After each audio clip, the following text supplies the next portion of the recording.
Does your boyfriend make you feel insecure, angry, jealous? If so, I've got one thing you can do right now to address your issues. But first, hey there. If you don't already know me, my name is Brian G. Murphy. I'm an activist, educator, and certified relationship coach, and I'm here to help you build and sustain relationships that are fun and fulfilling. If you're in a relationship, check, and it's with another guy, check, and sometimes he just does stuff that makes you so, you are definitely not alone.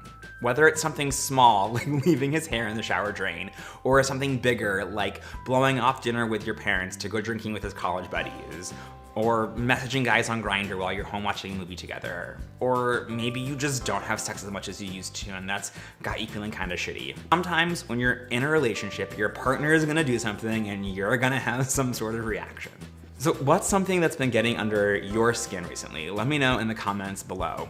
We all know that every relationship has its ups and its downs, but that doesn't mean that we just have to lay there and take it.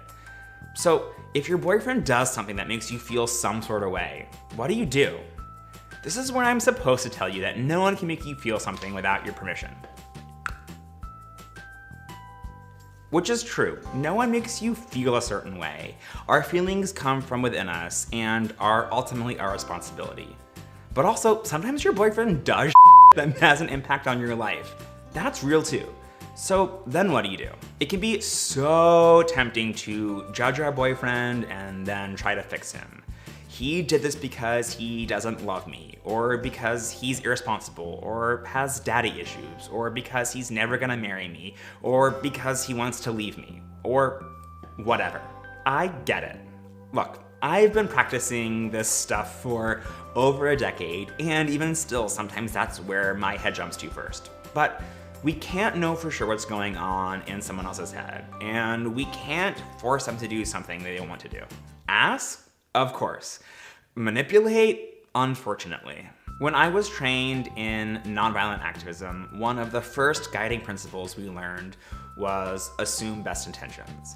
Which is not to say that everyone actually has good intentions, but when you're trying to work together with someone towards something, especially if that's someone with whom you have a disagreement, assuming best intentions can be a good strategic starting point. That also lines up with Marshall Rosenberg's first step in nonviolent communication, which is to observe without judgment. What's going on here? What actually happened? You can think through that in your head, or you can write it down in a journal. It's helpful to start with phrases like, I saw, I heard, I remember. It's possible to talk about what you experienced someone else doing without judging them, even though it's natural to roll them all up together. Like, you let the flowers die because you don't love me, or you don't want to have sex with me because all the guys on Grindr are hotter. My tip for you today, though, is to separate out what you observe happened from what you think it means. So just like, I saw there's no water in the flower pot. I'm noticing that we don't have sex as much as we used to.